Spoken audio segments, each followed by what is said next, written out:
Sawadee-ka! Welcome to Hot Thai Kitchen. I am in Bangkok, Thailand, and usually I'd be roaming the city, eating delicious food, but today I'm going to take you to see a lesser-known side of Bangkok. I have a special guest right here. This is Dwight Turner. Some of you may recognize him. He's got his own brand new YouTube channel that you should check out. He's also a blogger. He's got bangkokfatty.com. Yep. And what's special about Dwight, though, is that he also organizes this great charity project that does wonderful things with at-risk kids in Bangkok. It's our project where we work with kids, help them to be a little more confident, teach them some leadership skills, get them in the kitchen, encourage the kids to eat better, to cook better. We support their families with some nutritious products like vegetables and better supply so they can actually use to cook. Dwight took me to a house that serves as their community center, and here every Saturday kids come for an English class before they go and cook up a healthy lunch. And even on a weekend morning, the room was just packed. The program is run entirely by volunteers with people like Yai Tik, the resident grandma who helps care for the kids and gives out hugs to anyone who needs it, Ryan, an exuberant and beloved English teacher from the US who usually teaches at the local university, Mr. Hao, a refugee himself who has become the community leader, and he also helps run the program's logistics. While we waited for the kids to finish with their class, Dwight takes me to visit the home of two of the families that are supported by Courageous Kitchen, and this was a real eye-opener for me. So the house that we were at is sort of the nicer community center where everybody gets together and do all these activities, but this is the kind of place that the families actually live in. So in this little place there are two families. This is sort of the normal living situation. Back at the community center, Dwight wraps up the class with prizes for the hardest working students of the year. The kids were so happy and the room was just buzzing with energy. So after the kids are done with the English class upstairs, they've broken up into stations, and the kids seem to just naturally gravitate towards one thing or another. They find something to do and they seem to just go, right? It's a very, they're self-directed almost. They just find something to do. So they cook every weekend. Yeah. So and the thing with these kids especially is they're the older kids in the family. Right. So they might have duties and responsibilities where they actually have to cook at home anyway. Mm-hmm. We're just kind of giving them the direction, like how to use it correctly, how not to cut yourself, how to be safe. I'm really surprised how confident they are with just taking things in large amounts and just doing it, and it's obviously they've done it before. So even though we're cooking with kids, for kids, this is the amount of chilies that are going into our stir fries. Food tends to be quite simple here with lots of vegetables and eggs, but because today is the year-end party, they have splurged on a few tilapia, and the adults are in charge of the grill.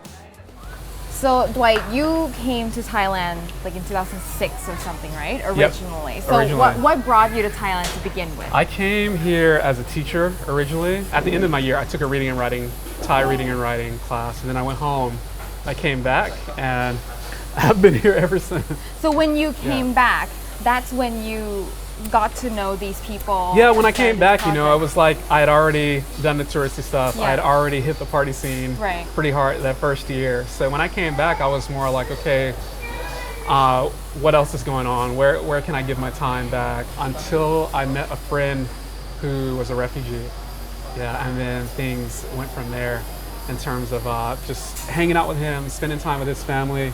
I realized, they needed help. I never thought it would turn into anything big. Mm-hmm. It's just like, buying food, bringing it to a family, making sure they had... organically grew kind of into something Organically bigger. Sounds nice. It grew out of a lot of frustration, impatience with a lot of the religious organizations and regular nonprofits that are here and not really doing enough.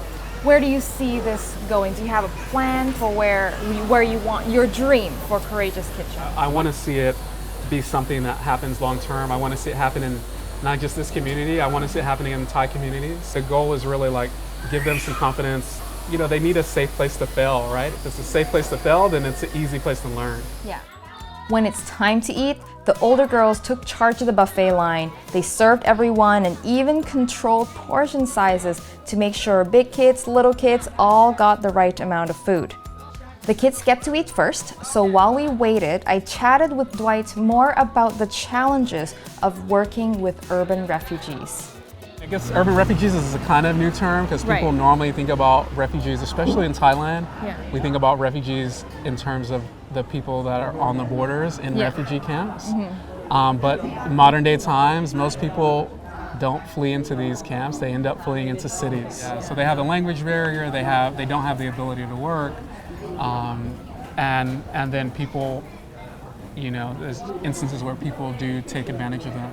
It's such a hot topic, and like some people like don't want anything to do with you when they know you're working with refugees. It's tough to kind of gauge what to tell people, what not to tell people, how much is too much, when are you overwhelming people. People just want to know, oh, you help kids. Oh, that's cute. Like, oh, how can we help? You know, can I bring you some donuts? I'm like, oh, that doesn't really help me. But if you want to drop off some vegetables, that would be great. So the biggest things are basically they're not eating enough, which complicates the fact that they have no access to healthcare, which is complicated by the fact that they can't work and support themselves. So that, I mean, it's this whole mix of these main three problems that kind of makes their lives hell while they're living here. And so for you personally, why is it that this particular cause touches you the most? Eating is such a universal thing. Like, it's your happiest moment. You know, it breaks my heart when people aren't eating enough. You know, it's such an enjoyable thing, and it's something we take for granted, right? And what's a party without music? We're joined by Adam, a musician from the UK. Nothing fancy, just a guy with a great voice and a ukulele. I had so much fun, and it was clear that everyone else did too.